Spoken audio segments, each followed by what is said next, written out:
નમસ્કાર આંગણવાડી કાર્યકર અને તેડાગર બહેનો, સ્વાગત છે તમારું આપણી આ યુટ્યુબ ચેનલમાં જેનું નામ છે ગુજરાતી જીકેની જમાવટ।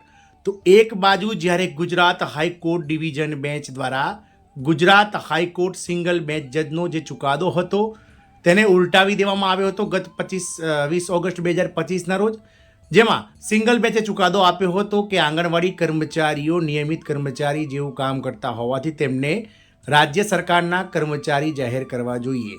તો જે રીતે ગુજરાત હાઈકોર્ટના ડિવિઝન બેન્ચ દ્વારા આ ચુકાદાને જે છે તે પલટી નાખી અને આંગણવાડી કર્મચારીઓને કાયમી કર્મચારીનો દરજ્જો ન આપતા ફક્ત લઘુત્તમ વેતન જે છે તે લિવિંગ વેજ એટલે કે જીવન જીવવા પૂરતું જે વેતન છે તે વધારી આપવાનો ઐતિહાસિક નિર્ણય આપ્યો હતો, ત્યારે આ બાજુ આ રાજ્ય સરકારના આંગણવાડી કાર્યકરોને હવે નિયમિત થવાની જે આશા છે તે વધી ગઈ છે, કારણ કે હાઈકોર્ટે આ રાજ્ય સરકારને નોટિસ ફટકારી છે અને આગામી 4 અઠવાડિયામાં સરકારને જવાબ રજૂ કરવા માટે કહેવામાં આવ્યું છે।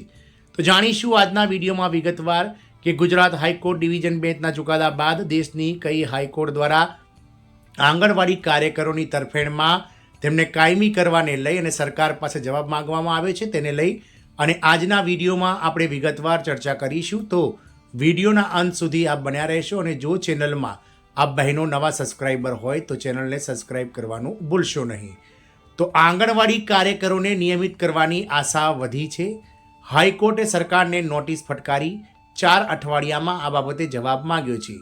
ગત 20 ઓગસ્ટ 2025ના રોજ જ્યારે ગુજરાત હાઈકોર્ટ ડિવિઝન બેન્ચ દ્વારા ગુજરાત હાઈકોર્ટ સિંગલ બેન્ચનો જે ઓક્ટોબર 2024નો જે ચુકાદો હતો જેની વિરુદ્ધમાં જે કહી શકાય ડિવિઝન બેન્ચમાં ગુજરાત રાજ્ય સરકારે PIL દાખલ કરી હતી અને તે કેસની સુનાવણી વખતે ગુજરાત હાઈકોર્ટના 2 જજ AS સુપૈયા અને VT વાછાણી સાહેબે સિંગલ બેન્ચ જજ એટલે કે અશોક જે નિખિલ કારિયાલનો જે ચુકાદો હતો તેને પલટી નાખ્યો હતો અને આ ચુકાદામાં જે રાજ્ય સરકારના કર્મચારી જાહેર કરી અને વર્ગ 3 પ્રમાણે કાર્યકર બહેનો અને વર્ગ 4 પ્રમાણે તેડાગર બહેનોને જે છે તે રાજ્ય સરકારના ધારાધોરણ મુજબ જે છે તે પગાર ધોરણ કરી આપવા અને લઘુત્તમ પગાર ધોરણ લાગુ કરવાનો જે સિંગલ બેન્ચ જજનો ચુકાદો હતો તેને ડિવિઝન બેન્ચ દ્વારા જે છે તે બદલી દેવામાં આવ્યો હતો।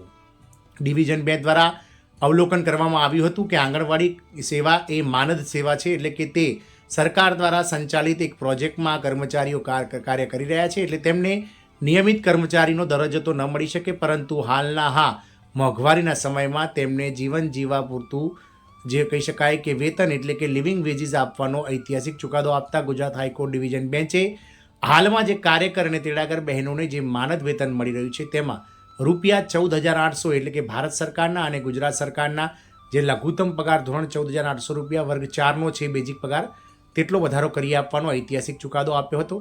આ ચુકાદા બાદ જ્યારે સમગ્ર દેશના આંગણવાડી કર્મચારીઓમાં નવો પ્રાણ ફૂંકાયો હોય તેવું લાગી રહ્યું હતું અને છેલ્લા ઘણા સમયથી એટલે કે છેલ્લા 2 દાયકાઓથી આ દેશભરના લાખો આંગણવાડી કર્મચારીઓ જે લડત લડી રહ્યા છે તેમાં મુખ્ય મુદ્દો છે તેમના માનદ વેતનમાં વધારો કરવો, તેમને સરકારી કર્મચારી જાહેર કરવા। ત્યારે મધ્યપ્રદેશની વાત કરીએ તો મધ્યપ્રદેશના આંગણવાડી કર્મચારી સંગઠન દ્વારા આંગણવાડી કાર્યકર કર્મચારી સંગઠન દ્વારા તેમને નિયમિત કરવા એટલે કે કાયમી કરવાને લઈને હાઈકોર્ટમાં જે છે તે PIL દાખલ કરવામાં આવી છે। ગત સોમવારે જે છે તે આ કેસને લઈ અને હાઈકોર્ટમાં સિંગલ બેન્ચ જજમાં જે કહી શકાય સિંગલ બેન્ચની જે કોર્ટ છે તેમાં આ કેસ સુનાવણી હાથ ધરવામાં આવી હતી અને જેમાં સરકારને હાઈકોર્ટે નોટિસ ફટકારી છે અને 4 અઠવાડિયામાં જવાબ માંગ્યો છે। તો જબલપુર હાઈકોર્ટ એટલે કે મધ્યપ્રદેશ હાઈકોર્ટમાં આંગણવાડી કાર્યકરોને વર્ગ 3 કર્મચારીનો દરજ્જો અને સમાન વેતન પગાર આપવાની માંગ જે છે તે વધુ તીવ્ર બનતી આવી છે અને આ માંગ કરતી અરજી દાખલ કરવામાં આવી છે। કોર્ટે મહિલા અને બાળ વિકાસ વિભાગના મુખ્ય સચિવ અને અન્ય સંબંધિત અધિકારીઓને નોટિસ ફટકારી છે, જેમાં 4 અઠવાડિયામાં આગામી જવાબ માંગવામાં આવ્યો છે। તો વાત કરીશું જબલપુર મધ્યપ્રદેશ હાઈકોર્ટની કે જ્યાં આંગણવાડી કાર્યકરોને 3જા વર્ગના સરકારી કર્મચારીઓનો દરજ્જો અને તમામ લાભો આપવાની માંગ કરતી અરજી હાઈકોર્ટમાં દાખલ કરવામાં આવી હતી। આ અરજીની સુનાવણી કરતા હાઈકોર્ટના જસ્ટિસ વિશાલ ધગતની સિંગલ બેન્ચે મહિલા અને બાળ વિકાસ વિભાગના મુખ્ય સચિવ અને અન્ય સંબંધિત જે અધિકારીઓ છે તેમને નોટિસ જારી કરીને જવાબ માંગ્યો હતો। અરજી પર આગામી સુનાવણી 4 અઠવાડિયા પછી એટલે કે 1 મહિના પછી નક્કી કરવામાં આવી છે। મધ્યપ્રદેશ આંગણવાડી કર્મચારી સંઘના મહાસચિવ સંગીતા શ્રીવાસ્તવ દ્વારા જબલપુર હાઈકોર્ટમાં એક અરજી દાખલ કરવામાં આવી છે, જેમાં માંગ કરવામાં આવી છે કે આંગણવાડી કાર્યકર અને તેડાગર બહેનોને વર્ગ 3 સરકારી કર્મચારીનો દરજ્જો આપવામાં આવે.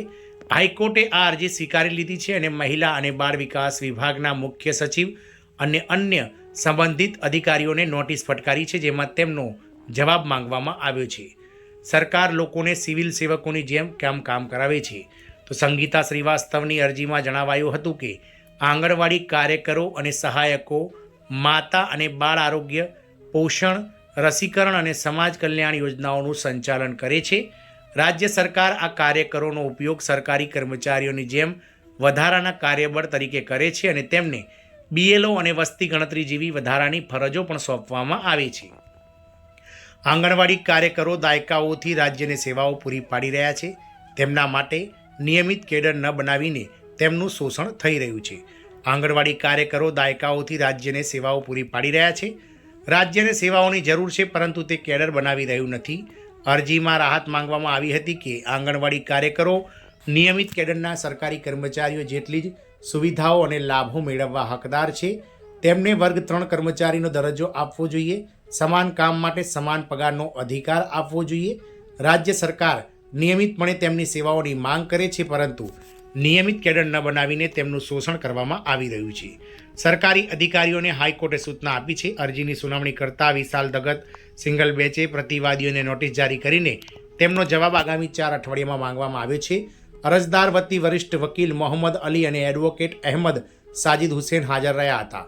આગામી સુનાવણી 4 અઠવાડિયા માટે નક્કી કરવામાં આવી છે, જે દરમિયાન સરકારે સમજાવવું પડશે કે કામદારોને નિયમિત કરવા માટે કયા પગલાં લેવામાં આવ્યા છે. આમ હવે આંગણવાડી કાર્યકર તેડાગર બહેનોને જે છે તે વર્ગ 3ના કર્મચારીનો દરજ્જો મળશે તો નવાહી નહીં, કારણ કે હાઈકોર્ટમાં જબલપુર હાઈકોર્ટમાં મધ્યપ્રદેશ આંગણવાડી કર્મચારી સંગઠનના પ્રમુખ દ્વારા જે છે તે એક અરજી દાખલ કરવામાં આવી છે અને આ અરજીમાં આંગણવાડી કર્મચારીઓને વર્ગ 3નો દરજ્જો આપી સરકારી કર્મચારીઓ જેવા લાભો આપવાને લઈ અને માંગ કરવામાં આવી છે. જોવાનું એ રહેશે કે આગામી 4 સપ્તાહ એટલે કે 1 મહિનાની અંદર એટલે કે ફેબ્રુઆરીના અંત સુધીમાં જે સુનાવણી હાથ ધરવામાં આવશે આ કેસની બીજી મુદતમાં, ત્યારે સરકાર શું જવાબ રજૂ કરે છે અને આ કર્મચારીઓને શું વર્ષો જૂની આ સરકારી કર્મચારીનો દરજ્જો આપતી જે માંગ છે તે પૂરી થાય છે કે નહીં, એ તો સમય જ બતાવશે. પરંતુ ચોક્કસથી હાલમાં ત્યારે સરકાર શું જવાબ રજૂ કરે છે અને આ કર્મચારીઓની વર્ષો જૂની માગણી કે જે